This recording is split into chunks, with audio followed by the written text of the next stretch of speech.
The Golden State Warriors versus the Los Angeles Lakers. Maybe the most anticipated second round series of all time, and it's between a 6 seed and a 7 seed. The Warriors were the 6 seed and they have home court advantage in the second round. That is wild. But in today's video, I'm going through everything you need to know before this series starts, before you make your predictions about this series. And I'm not saying I'm gonna predict the exact outcome, but I feel like everything I'm about to say is something you should take into consideration before this series starts. Now, this series has the two best players of this generation, in my opinion, in LeBron James and Steph Curry. But we're gonna start off by talking about Anthony Davis and Kevon Looney. Now, if you're familiar with this channel, you know I am a huge Kevon Looney fan, but I do think the Sabonis matchup was a lot more favorable to him.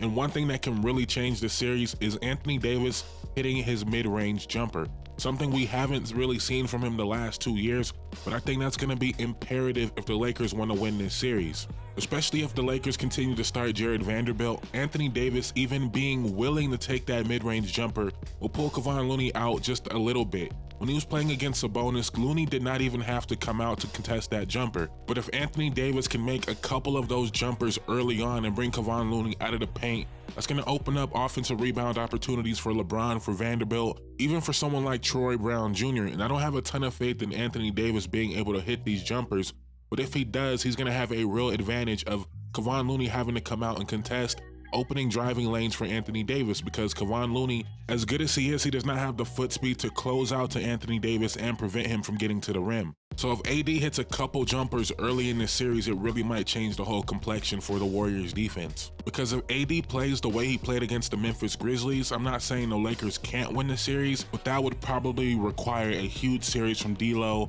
or Austin Reeves or even Schroeder, which is possible, but Anthony Davis needs to dominate if the Lakers are going to win this series. Now, this might be a surprising take, but I feel like the biggest thing that needs to happen for the Warriors to win this series is Andrew Wiggins playing well on both sides of the floor.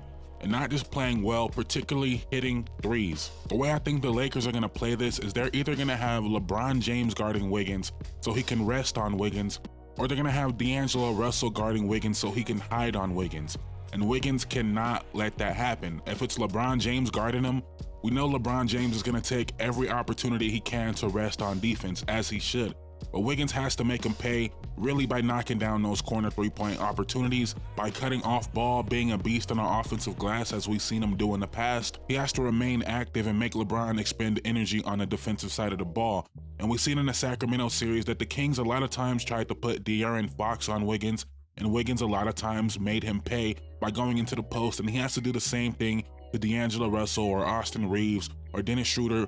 When the Lakers try to put a guard on Wiggins, he has to expose that matchup. But also on the defensive side of the ball, we know Wiggins is going to get his fair share amount of time on LeBron, but I'm actually more interested to see him guard D'Angelo Russell and Austin Reeves, because if the Warriors could take out one of those guys every game, it's going to be tough for the Lakers to score. And Austin Reeves, I feel like, is someone that would give Steph Curry a ton of problems, someone that can get Steph Curry in foul trouble.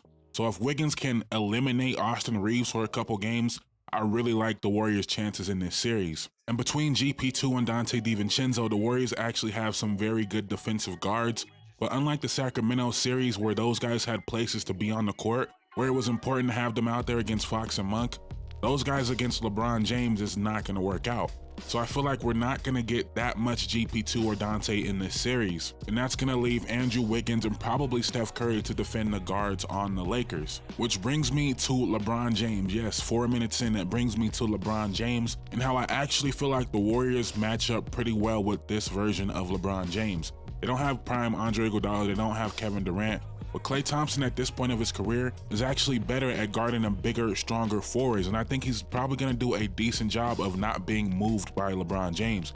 This LeBron James, obviously, he's going to get his own, but I feel like Klay Thompson and Draymond Green with a little bit of Wiggins and maybe even a little bit of Kuminga are good matchups for LeBron James. And on the other side of the court, this might seem a little bit blasphemous, I feel like Steve Kerr needs to make it a priority to go at LeBron James. And I'm not saying he's going to be bad at it, but make him do it. Make him guard Steph Curry 30 feet away from the rim.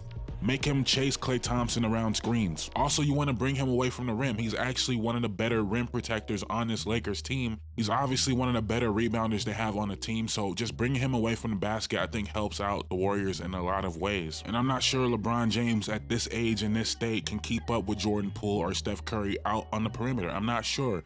Would I be surprised if he held up? No, I wouldn't, but I'm not sure of that in this moment right now. I know I just said a ton of stuff, and there's a lot more interesting things about this series. How does D'Angelo Russell play? How deep do the Warriors go to their bench? Does Kuminga get back in the rotation? Maybe Anthony Lamb gets some minutes. There's a ton of things that can happen in this series. But in a series with Steph Curry, LeBron James, Anthony Davis, I think the biggest X factor is Andrew Wiggins, and I already went through it. But the last 3 years, Andrew Wiggins has been a 39% three-point shooter. But in the playoffs, that number dropped down to 33% last year. And in his first round series against the Kings, he only shot 27% from three. I think a lot of that has to do with how hard he's playing in these playoffs. Him having tired legs from trying to chase De'Aaron Fox all over the court. I know it's very, very simple to say this, but if Andrew Wiggins hits threes in this series, I feel like the Warriors have a very good chance. If Wiggins does not hit threes, I feel like the Warriors are going to struggle to score against this very good Lakers defense. We could talk about Poole as an X factor. We could talk about D'Angelo Russell as an X factor. Rui Hachimura. Again, there's a lot going on in this series, but if the Warriors get a great series from Wiggins, I feel like they're going to win this series. So predictions, on first thought, I want to go with the Lakers. I feel like their size and athleticism could be a real problem for this Warriors team. Steph Curry's not going to be able to finish at the rim like he was able to do with Domantas Sabonis. Anthony Davis is not going to have that. But I'm someone that still believes LeBron James is the best player on this Lakers team, and he's going to have to create a ton for them to win this series. Like I said, Klay Thompson, Andrew Wiggins, Draymond Green, even Kevon Looney sometimes switching out on LeBron. LeBron's still going to do LeBron things, but I feel like they have just enough to slow him down just a little bit. And the lack of jump shooting between Anthony Davis and LeBron James puts a lot of pressure on guys like D'Lo and Austin Reeves to hit those shots. And for that reason, I'm going to go with the Warriors in Game 7 on their home court. I'm going to say the Lakers just won't be able to hit enough threes to win this series unless LeBron gets really hot, which he seems to always do against the Warriors. But I'm going to say Klay Thompson, Andrew Wiggins, and Jordan Poole all shoot better from three than they did in the first round. And that would just be a little bit too much for the Lakers to overcome. But I would not be surprised if the Lakers win this series. But if they do, it's going to be one of two things, or both. Either Anthony Davis was the best player in this series, or LeBron James got extremely hot from three. But those are just my initial thoughts. Only one day between Game 7 and Game 1 for the Warriors. That may be a factor in Game 1, but not a lot of time to process this series, not a lot of time to go through stats and film and all that. I'm just telling you guys off the top of my head, these are the things I see in this matchup. And I'm going with the Warriors in 7. Let me know what you guys think in the comments down below. I'm out. Peace.